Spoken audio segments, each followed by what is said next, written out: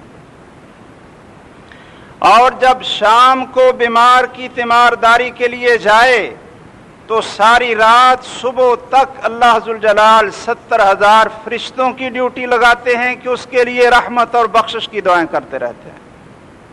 کتنا اعزاز ہے، کتنا شرف ہے۔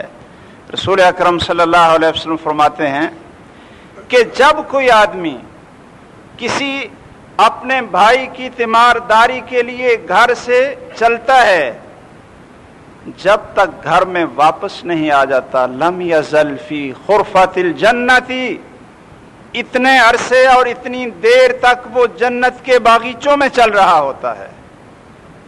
آدمی اگر چاہتا ہے کہ دنیا میں وہ جنت کے باغیچوں میں چل رہا ہو تو بھائیوں اس کو چاہیے کہ کسی اپنے مسلمان بھائی کو پوچھنے کے لیے گھر سے نکل پڑے، صرف کلمے کی بنیاد پر، صرف اللہ کو راضی کرنے کے لیے۔ رسول اکرم صلی اللہ علیہ وسلم فرماتے ہیں ایک آدمی اپنے گھر سے نکلا، راستے میں اس کو فرشتہ ملا، فرشتے نے پوچھا کہ آپ کہاں جا رہے ہیں؟ اس نے کہا جی میں فلاں بستی میں جا رہا۔ اس نے پوچھا لغرض او لحاجت، کوئی آپ کو ضرورت ہے، کام ہے؟ کہنے لگا نہیں، وہاں ایک میرا مسلمان بھائی ہے، اس کو ملنے کے لیے جا رہا۔ فرشتے نے پوچھا لقرابت بینک و بینہ، کہ وہ آپ کا کوئی عزیز ہے، کوئی رشتہ دار ہے؟ اس آدمی نے کہا کہ نہیں، صرف قرابت اور رشتہ داری اسلام کی ہے، ایمان کی ہے۔ تو فرشتے نے کہا پھر اللہ کی طرف سے یہ خوشخبری سن لو، طبتا وطاب ممشاک وتبوأت منزلا فی الجنہ، تو بڑا مبارک ہے، تیرا چلنا بھی مبارک ہے، اور تو نے جنت میں اپنا گھر بنا لیا ہے۔ بھائیو، اسلام کے حسن اخلاق میں سے ایک بہت اہم چیز بیمار کے دل کے لیے سہارا، ڈھارس بندھانا۔ بھائی کوئی آدمی تیمارداری کے لیے جاتا ہے، کیا کسی کو شفا دے سکتا ہے؟ شفا تو اللہ کے ہاتھ میں، وہ اس کو کیا دے سکتا ہے؟ زیادہ سے زیادہ یہ ہے کہ اس کے لیے دعا کر سکتا ہے، اس کو تسلی ہو جائے گی، اس کے ہاتھ میں شفا نہیں۔ لیکن بھائیو، اللہ ذوالجلال اتنا خوش ہوتے ہیں، اتنا خوش ہوتے ہیں، جب اللہ کی رضا کے لیے آپ گئے ہیں تو اللہ ذوالجلال اتنا خوش ہوتے ہیں کہ جیسے نعوذ باللہ اللہ بیمار تھا اور آپ اس کی تیمارداری کرنے کے لیے چلے گئے۔ بھائیو، بیماری میں انسان کا دل ٹوٹ جاتا ہے، آدمی کا دل ٹوٹ جاتا ہے، بلکہ میں تو آپ حضرات کو خصوصی طور پر اس طرف توجہ دلاتا ہوں کہ آپ اس موقع کو غنیمت سمجھا کریں۔ جب بیماری آ جاتی ہے نا آدمی کے اوپر، تو یہ بیماری کوئی اللہ ذوالجلال کی ناراضگی کی وجہ سے نہیں آتی۔ آپ یہ نہ سمجھیں کہ آدمی ہر وقت صحت میں رہے تو اس آدمی پہ اللہ بڑا خوش ہوگا اس لیے کہ اس کو کوئی بیماری نہیں آتی، کوئی تکلیف نہیں آتی، اور اگر آدمی کو بیماری آ جاتی ہے تو وہ سمجھے کہ پتہ نہیں اس نے کیا جرم کر لیا تھا، کیا گناہ کر لیا تھا، اب یہ اللہ کا غضب اس کے اوپر ٹوٹا ہے اور اتنا لمبا بیمار ہو گیا۔ یہ تصور بالکل جاہلانہ تصور ہے، بلکہ جو اسلام نے تصور پیش کیا ہے نا، وہ یہ تصور پیش کیا ہے کہ اللہ ذوالجلال جب کسی بندے سے بھلائی کا ارادہ کرتے ہیں تو اس کو کسی نہ کسی تکلیف اور بیماری کے اندر مبتلا کر دیتے ہیں۔ میرے بھائیوں، حضرت ایوب علیہ السلام کا کون سا جرم تھا؟ یہ اللہ کے پیغمبر تھے نا، اللہ کے نبی تھے، انہوں نے کون سا جرم کیا کہ اللہ نے ایک ایسی بیماری کے اندر مبتلا کیا کہ بیویاں بھی چھوڑ گئیں، لوگ بھی چھوڑ گئے، مال بھی ہلاک ہو گیا اور اولاد بھی مر گئی۔ ایسی بیماری آئی جس کو قرآن مجید نے بڑی سخت بیماری سے تعبیر کیا ہے، اور لمبے سال 18 سال تک وہ بیماری کے اندر مبتلا رہے۔ اللہ کا پیارا، اللہ کا محبوب، لیکن بیماری کے اندر مبتلا ہو گیا۔ اب ممکن ہے کوئی جاہل اٹھے اور کہے جی پتہ نہیں ایوب علیہ السلام نے نعوذ باللہ کون سا جرم کر لیا تھا، اللہ کا غضب ٹوٹا اور اس کو بیمار کر دیا۔ بھائیو، حضرت یعقوب علیہ السلام سے کون سا جرم ہو گیا اور کون سا گناہ کیا تھا کہ بیٹے کی جدائی ڈال دی؟ کیا یہ کتنا بڑا آدمی کو صدمہ ہوتا ہے کہ بچپن کے اندر چھوٹی عمر میں بیٹا اغوا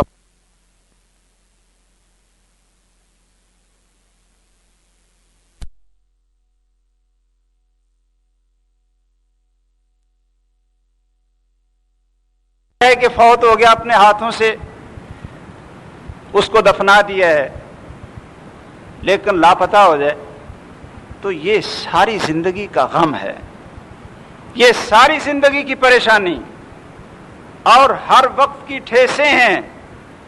ماں کو رات کو نیند نہیں آتی، باپ کو سکون نہیں ملتا۔ یہی حالت تھی حضرت یعقوب علیہ السلام کی۔ وَبِيَضَّتْ عَيْنَاهُ مِنَ الْحُزْنِ وَهُوَ كَظِيمٌ، آنکھیں غم اور رونے سے سفید ہو گئیں اور پریشانی کے عالم میں شب و روز گزر رہے، اور فرمایا کرتے تھے انما اشکو بثی وحزنی اللہ، میں اپنے غم اور پریشانی کی شکایت اللہ کے سامنے کرتا ہوں۔ ان کو کتنی تکلیف آئی، تو کیا یہ اللہ ذوالجلال کے غضب اور غصے کی وجہ سے تھا؟ رسول اکرم صلی اللہ علیہ وسلم کو بعض دفعہ بخار آتا اور بڑا سخت بخار آتا۔ ایک صحابی آئے، آپ کو بخار چڑھا ہوا تھا، آ کر اس نے ہاتھ پکڑا رسول اکرم صلی اللہ علیہ وسلم، جل رہا تھا۔ وہ صحابی کہنے لگا جی بڑا بخار ہے آپ کو، بڑا تیز بخار ہے۔ رسول اکرم صلی اللہ علیہ وسلم نے فرمایا کہ ہاں، مجھے اتنا تیز بخار ہوتا ہے کہ 2 آدمیوں کے برابر مجھے اکیلے کو زیادہ بخار ہوتا ہے۔ جتنا بخار 2 آدمیوں کو ہو اور اس کو اکٹھا کر لیں، مجھے اکیلے کو اس سے بھی زیادہ سخت بخار ہوتا ہے۔ صحابی نے پوچھا جی پھر تو آپ کو اجر بھی دگنا ملتا ہوگا؟ آپ نے فرمایا نعم، ہاں مجھے اجر بھی زیادہ ملتا ہے۔ بھائیوں، بیماری، تکلیف، نقصان، یہ اللہ کے غضب اور غصے کی وجہ سے نہیں ہوتا، یہ اپنے ذہن سے نکال دیں۔ ایک آدمی آیا، کہنے لگا جی مجھے تو کبھی کوئی تکلیف ہی نہیں پہنچی، بخار ہی کبھی مجھے نہیں ہوا اور کبھی مجھے کوئی بیماری نہیں لگی۔ تو رسول اکرم صلی اللہ علیہ وسلم نے فرمایا کہ فکر کرو تیرے اندر نفاق ہوگا۔ دنیا کی نعمتیں اور آسائشیں جہاں کوئی تنگی نہ ہو، یہ اللہ ذوالجلال نے کافروں کے لیے رکھی ہیں۔ رسول اکرم صلی اللہ علیہ وسلم نے فرمایا، آپ سے پوچھا گیا ای الناس اشد بلا، کہ بتلائیے لوگوں میں سب سے زیادہ کس کے اوپر تکلیفیں آتی ہیں؟ آپ نے کیا فرمایا؟ الانبیاء فالانبیاء، کہ سب سے زیادہ تکلیفیں انبیاء کے اوپر آتی ہیں۔ حالانکہ سب سے زیادہ پیارے اللہ کو انبیاء ہی ہوتے ہیں، اور تکلیفیں بھی سب سے زیادہ انبیاء کے اوپر۔ سب سے زیادہ پیار بھی انبیاء سے، اور سب سے زیادہ آزمائشیں، تکلیفیں، بیماریاں، نقصان وہ بھی انبیاء کا۔ آپ نے فرمایا پھر جیسے جیسے آدمی کی محبت اللہ سے زیادہ ہوگی ویسے ویسے آزمائشیں اور تکلیفیں زیادہ آئیں گی، اور جیسے جیسے ایمان کمزور ہوگا ویسے ویسے اس کو تکلیفیں کم آئیں گی۔ بھائیو، اس لیے اگر کوئی بیمار ہو جاتا ہے یا آپ کو کوئی تکلیف پہنچ جاتی ہے تو یہ نہ سمجھا کریں کہ پتہ نہیں کوئی اللہ ناراض ہو گیا ہے اور کیا بن گیا ہے، یہ اللہ کا غضب ہے، یہ کیا بن گیا ہے، بلکہ آپ صبر کریں، صبر کریں، اللہ ذوالجلال سے اجر کی امید رکھیں، اور یہ ذہن بنائیں کہ یا تو اللہ تعالیٰ میرے گناہوں کو اس تکلیف کی وجہ سے معاف کرنا چاہتے ہیں، معاف کرنا چاہتے ہیں، اور ہوتا بھی ایسے ہے۔ رسول اکرم صلی اللہ علیہ وسلم فرماتے ہیں کئی دفعہ آدمی اللہ کو بڑا پیارا لگتا ہے لیکن اس سے گناہ ہو جاتے ہیں۔ اللہ کو بندے سے پیار بڑا ہوتا ہے لیکن اس سے پتہ کیا ہوتا ہے، اللہ کی نافرمانیاں ہو جاتی ہیں، کوتاہیاں ہو جاتی ہیں، گناہ ہو جاتے ہیں۔ اب اللہ چاہتے تھے کہ یہ میرا بندہ، اس سے مجھے پیار ہے، یہ بالکل پاک اور صاف ہونا چاہیے، تو پھر اللہ ذوالجلال اس کو کسی تکلیف کے اندر، کسی بیماری کے اندر مبتلا کر دیتے ہیں۔ آپ فرماتے ہیں وَهُوَ يَمْشِي عَلَى وَجْهِ الْأَرْضِ، کہ یہ بندہ پھر زمین پہ اس حالت میں چل رہا ہوتا ہے کہ اس کا کوئی گناہ نہیں ہوتا۔ یہ اللہ کی رحمت ہے نا بھائی، کہ بھائی آگ میں ڈال کر، جہنم کی آگ میں ڈال کر جو آدمی کی صفائی کرنی ہے، آدمی کی صفائی کرنی ہے، کیا اس سے بہتر نہیں کہ اللہ ذوالجلال یا تو اپنی رحمت سے گناہوں کو معاف کر دے، یا دنیا میں اگر کوئی تنگی آ جاتی ہے صبر کر کے آدمی اپنے گناہوں کو معاف کروا لے۔ تو بیماری کا ایک سبب تو یہ ہوتا ہے کہ اللہ تعالیٰ اپنے بندے سے بڑا پیار کرتے ہیں اور اس سے بڑی محبت ہوتی ہے، اس کو کسی تکلیف میں مبتلا کرتے ہیں فصبرہ، لیکن پھر اس کو صبر بھی دے دیتے ہیں۔ آدمی تکلیف کے اندر جزا فضا کرنے والا، شکایتیں کرنے والا، بھائیوں وہ اپنا اجر بھی ضائع کر لیتا ہے اور اللہ کی رحمت سے بھی محروم ہو جاتا ہے۔ دوسری تکلیف اس وجہ سے پہنچتی ہے آدمی کو، یہ بھی آپ غور سے سن لیں۔ ممکن ہے کوئی آدمی کہے جی انبیاء علیہ السلام کو پھر اللہ نے کیوں تکلیف دی، ان کے تو گناہ کیوں نہیں ہوتے؟ کہ اللہ تعالیٰ نے بندے کے لیے بہت اونچا مقام رکھا ہوتا ہے جنت میں، بندے کے لیے جنت میں بڑا اونچا مقام رکھا ہوتا ہے، لیکن بندے سے اتنی نیکیاں نہیں ہوتی، نیکیوں میں کمزور ہوتا ہے۔ پھر اللہ ذوالجلال اس کو کسی پریشانی میں ڈال دیتے ہیں، مالی طور پر، جسمانی طور پر، اولاد، اہل و عیال کے لحاظ سے، اور پھر وہ بندہ صبر کرتا ہے، صبر کرتا ہے، تو اللہ ذوالجلال اس صبر اور اس مصیبت کی وجہ سے اس کو جنت کے اس مقام پہ پہنچاتے ہیں جس کے اوپر وہ اپنے نیک اعمال کی وجہ سے نہیں پہنچ سکا۔ اس لیے بھائیوں، بیماری کے اندر جزا فضا نہیں کریں، بے صبری کا مظاہرہ نہ کریں، بلکہ صبر کریں، حوصلہ رکھیں، اللہ ذوالجلال سے شفا مانگیں، عافیت مانگیں، اور بھائیوں بیماری کے اندر اللہ پر اعتماد اور توکل کو نہ چھوڑیں اور نیک عمل کو بھی نہ چھوڑیں۔ رسول اکرم صلی اللہ علیہ وسلم فرماتے ہیں کہ آدمی جب بیمار ہو جاتا ہے نا، پھر کئی نیکیاں اس سے نہیں ہوتی۔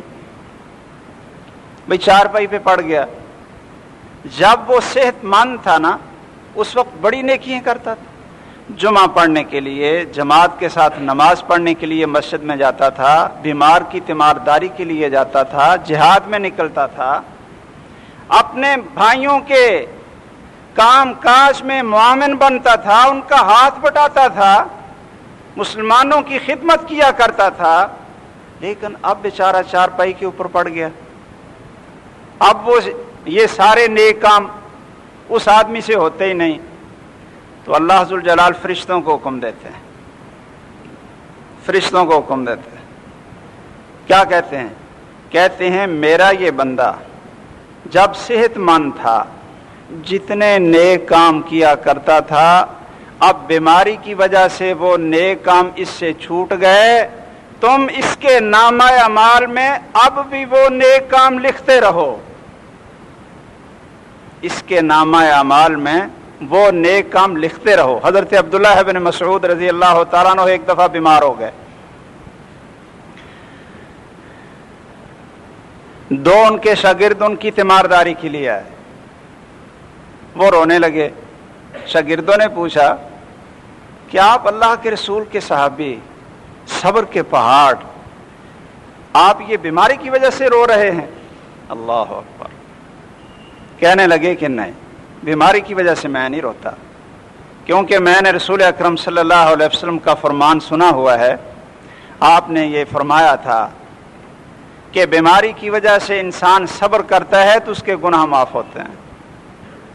آپ نے یہ فرمایا تھا کہ بیماری کی حالت میں جو نیک عمل چھوٹ جاتے ہیں اللہ ذوالجلال ان کا اجر بھی لکھتا رہتا ہے۔ مجھے رونا اس چیز کا آتا ہے، بھائیو یہ بات غور سے سنیں۔ کہنے لگے مجھے رونا اس چیز کا آتا ہے کہ ان دنوں میں جب بیمار ہوا ہوں نا، ان دنوں میں عبادت کے اندر اور نیک کاموں میں سست ہو گیا تھا، تو مجھے پریشانی یہ لگی ہے کہ اب میں بیمار ہو گیا ہوں تو میرے جو سستی کی وجہ سے صحت میں اعمال چھوٹ جاتے تھے اب وہ نہیں لکھے جائیں۔ اگر میں ان دنوں میں بیمار ہوتا جن دنوں میں ہوشیار تھا اور توانا تھا، بڑی نیکیاں کیا کرتا تھا، اگر ان دنوں میں بیمار ہوتا تو میرے نامہ اعمال میں وہ اچھائیاں بھی لکھی جاتی، میں تو اس وجہ سے رو رہا۔ آدمی کو کیا پتا ہے کب بیماری آتی ہے، اس لیے بھائیو ہر وقت آدمی عبادت کے اندر، نیک اعمال کے اندر آگے آگے رہے، تاکہ اگر کبھی بیماری آ جاتی ہے اور وہ نیک اعمال بیماری کی وجہ سے چھوٹ جاتے ہیں تو پھر آدمی کے نامہ اعمال میں یہ بھی لکھا جائے گا کہ یہ بیمار کی تیمارداری کے لیے جاتا ہے، یہ بھی لکھا جائے گا یہ جہاد کے لیے سفر کر رہا تھا، یہ بھی لکھا جائے گا کہ یہ اپنے بھائی کے تعاون کے لیے گیا تھا، اس نے صدقہ خیرات کیا تھا، اور یہ بھی لکھا جائے گا کہ یہ پانچوں نمازیں جماعت کے ساتھ ہی پڑھتا ہے، جمعہ بھی مسجد میں جا کر پڑھتا ہے اگرچہ وہ چارپائی کے اوپر لیٹا ہوا ہے۔ یہ بہت بڑی اللہ ذوالجلال کی رحمت ہے۔ بھائیو بیماری میں صبر کیا کریں، اللہ کا شکوہ نہیں کریں، اور فرائض کو نہ چھوڑیں، فرائض کو نہ چھوڑا کریں۔ مجھے افسوس ہوتا ہے کہ ہمارے کئی نمازی بھائی آگے پیچھے بڑے نمازی ہوتے ہیں، اور جب بیمار ہو کر چارپائی پہ پڑ جاتے ہیں نا، نماز چھوڑ دیتے۔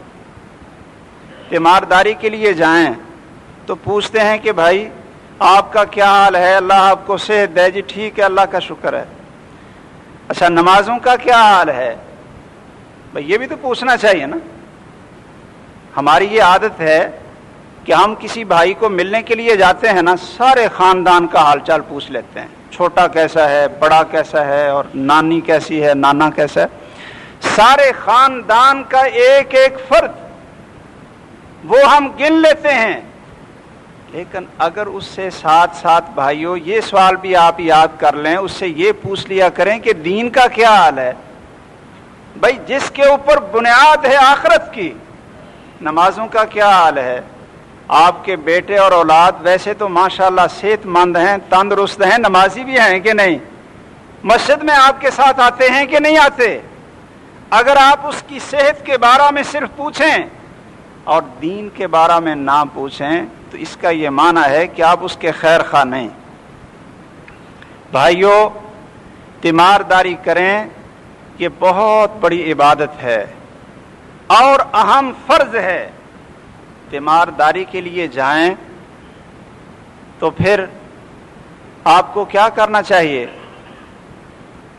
جو محتاج ہیں، بیچارے فقیر ہیں، اپنا علاج نہیں کروا سکتے، ان کی مدد کرنا، ان کا علاج کروانا، یہ آپ کا فرض ہے۔ جو حضرات اپنا علاج نہیں کروا سکتے، بھائیوں ہیں بھی بیمار اور مستحق،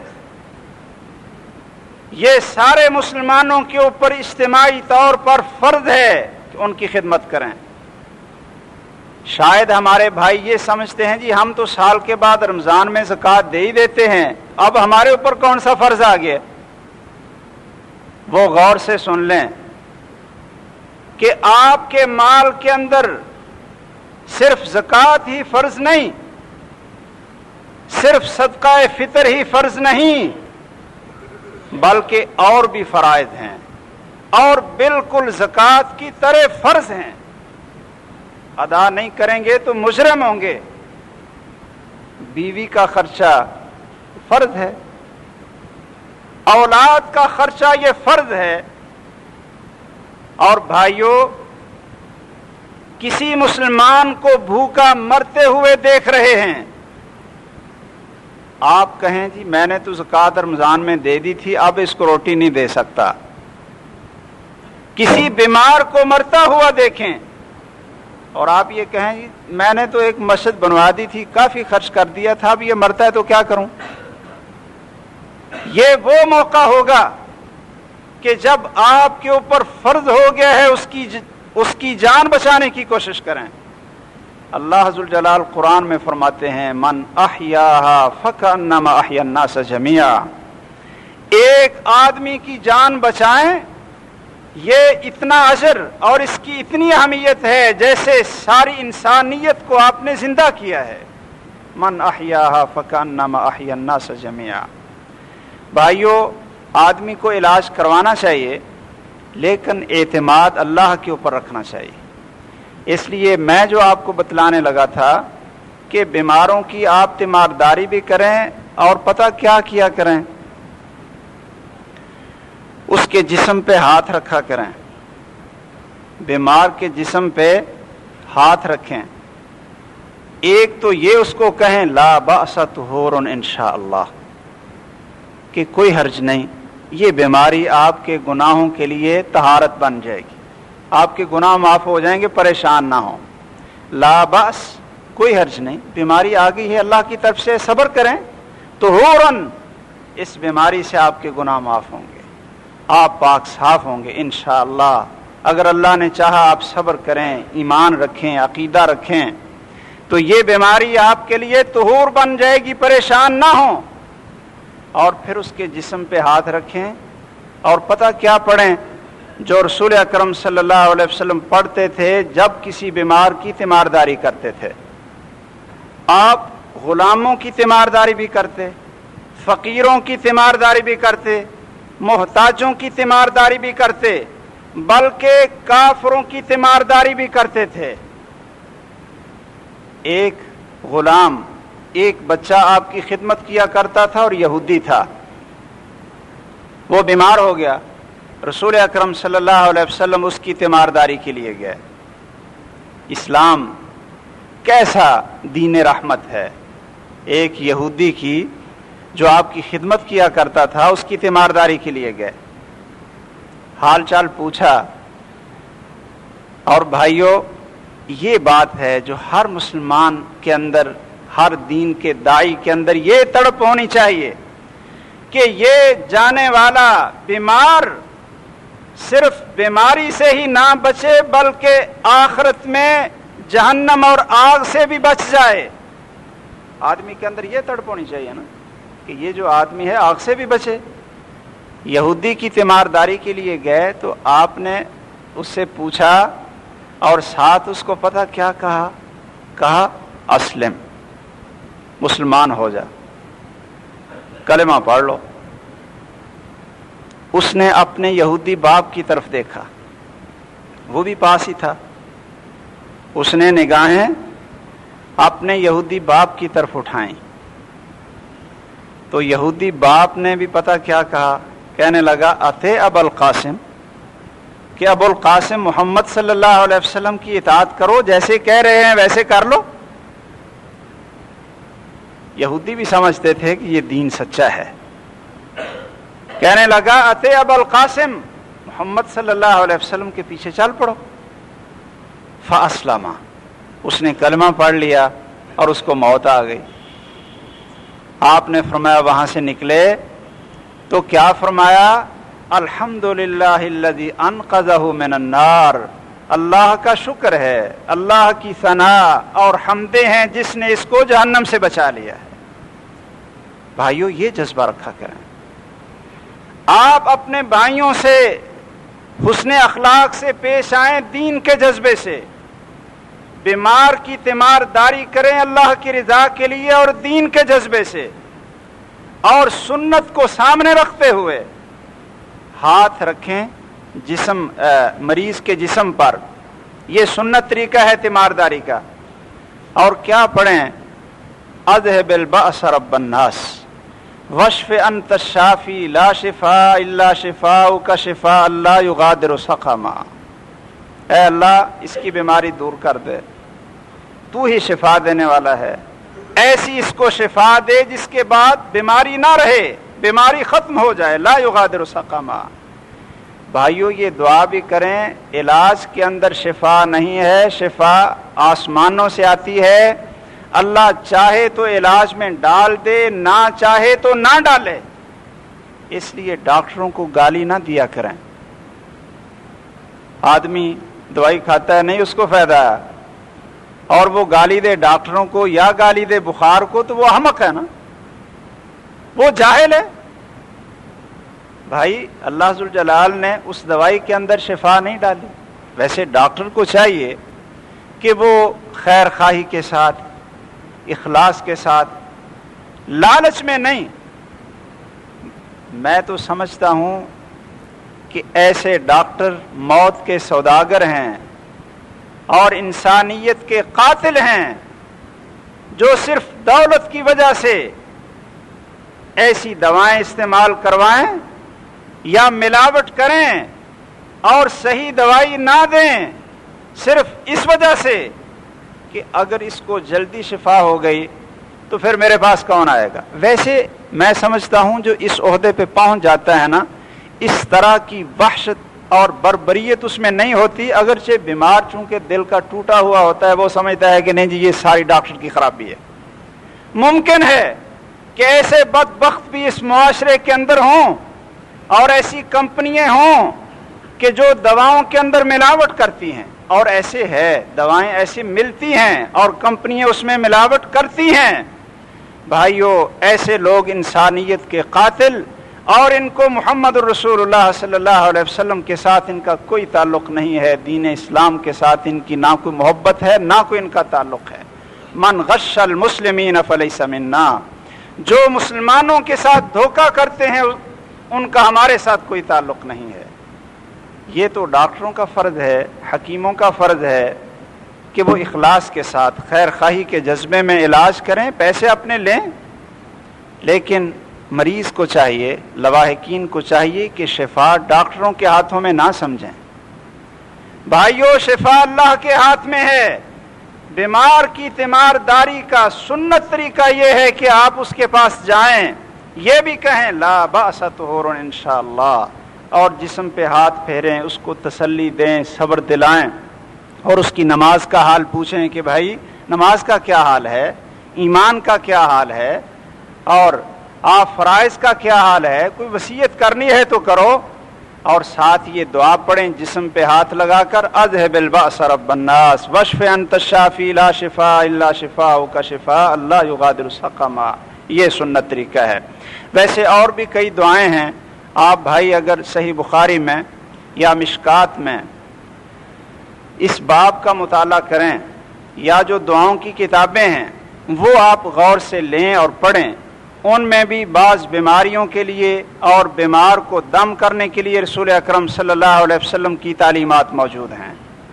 آپ نے کچھ دعائیں ایسی سکھائی ہیں کہ وہ پڑھی جائیں تو اللہ ذوالجلال کی رحمت اور برکت سے مریض کو شفا مل جاتی ہے، اور آپ نے جو دعا سکھائی ہے وہ وحی کے ذریعے بالکل یقینی اور قطعی امر ہوتا ہے، اس میں کسی طرح کا کوئی شک اور شبہ نہیں ہوتا۔ بھائیو اللہ سے دعا کریں کہ اللہ ذوالجلال ہمارے اخلاق کو اچھا بنائے، دینی اخوت اور محبت کا جذبہ ہمارے اندر پیدا فرمائے، اور یہ ہمیں اللہ توفیق دے کہ بیماروں کی تیمارداری کریں، خدمت کریں اور سنت کے مطابق دین کے جذبے سے ان فرائض کو ادا کریں۔ اللہ تعالیٰ سب کو عمل کی توفیق دے، آمین۔ وآخر دعوانا الحمدللہ۔ صحت بہت بڑی نعمت ہے، اس کی قدر انسان کو اس وقت ہوتی ہے جب کسی بیمار کو دیکھے تو پھر اللہ کا بڑا ہی شکر ادا کرتا ہے۔ اس لیے بیماروں کی تیمارداری بھی کریں، اور اللہ ذوالجلال موقع دے دے، بلکہ موقع نکال لیا کریں ہفتے میں 15 دن میں، کہ آپ کسی ہسپتال میں جائیں، مریضوں کے پاس جائیں، ان کے حالات کو بھی دیکھیں، تیمارداری بھی کریں۔ ایک تو آپ اپنی صحت میں اللہ ذوالجلال کا شکر ادا کر سکیں، اور دوسرا بھائیوں، آپ لوگوں کو پتہ چلے کہ لوگ کتنی پریشانی کے اندر مبتلا ہیں، کس طرح مصائب کے اندر گھیرے ہوئے ہیں۔ بلکہ کئی دفعہ آدمی کو اس لیے ہسپتال سے نکال دیا جاتا ہے، اس کا علاج نہیں کیا جاتا، آپریشن نہیں کیا جاتا، کہ اس کے ورثاء اور لواحقین کے پاس اتنے پیسے نہیں ہوتے۔ تو کیا آپ کا اور ہمارا یہ فرض نہیں بنتا کہ یہ بھی دین کے کام ہیں، یہ بھی اسلام کے اہم فرائض میں سے ہیں، اور وہ کام ہیں جو تمام ادیان اور مذاہب کے اندر ان کاموں کا اللہ ذوالجلال نے حکم دیا تھا۔ اور بھائیوں، اس کے ساتھ ساتھ آپ کچھ یہ مسائل بھی ذہن میں رکھیں، نماز کی تلقین کیا کریں، عقیدے کی تلقین کیا کریں، پوچھا کریں اس بیمار کے حالات کے ساتھ ساتھ کہ آپ کی نماز کا حال کیا ہے، دل کا حال، ایمان کا حال، عقیدے کا حال کیا ہے، تاکہ اگر اللہ ذوالجلال کے حکم سے اس کو اسی بیماری میں موت آ جائے اور آپ کے کہنے سے اس کا اللہ پر ایمان بھی مضبوط ہو جائے اور وہ نمازیں بھی پڑھ رہا ہو، تو پھر اللہ کا شکر کریں کہ اللہ ذوالجلال نے اس کو جہنم کی آگ سے بچا لیا ہے۔ بیمار کو آپ کہہ سکتے ہیں کہ اگر وہ 5 نمازیں وقت کے اوپر نہیں پڑھ سکتا تو پھر وہ 2 نمازوں کو اکٹھا کر کے بھی پڑھ لے۔ کون سی 2 نمازیں؟ ظہر اور عصر کی یہ 2 نمازیں ایک وقت میں پڑھ لے، اور مغرب اور عشاء کی نماز ان دونوں کو اکٹھا کر لے، یہ بیمار کے لیے رخصت ہے۔ اسی طرح اگر بیمار آدمی کو تکلیف ہے، وہ فرائض کے ساتھ سنتیں ادا نہیں کر سکتا، زیادہ دیر تک وہ نماز نہیں پڑھ سکتا، تو آپ اس کو یہ تلقین کریں کہ بھائی آپ کم از کم فرض پڑھ لیا کریں، آپ کم از کم فرض پورے کر لیا کریں۔ اور اسی طرح بھائی، اگر وہ آپ کا بیمار بھائی وضو نہیں کر سکتا، غسل نہیں کر سکتا، تو پھر آپ اس کو تیمم کا طریقہ بتا دیا کریں کہ بھئی آپ تیمم کر لیں اور چارپائی کے اوپر لیٹے لیٹے اشارے سے نماز پڑھ لیں۔ تیمم کا طریقہ پیچھے مسائل میں نے آپ حضرات کو بتا دیا تھا، یہ چیزیں اپنے ذہن میں رکھیں۔ اللہ تعالی ہم سب کو عمل کی توفیق دے۔ اللہ رحمان رحیم اول آخر اعلی اللہ، تو خالق تو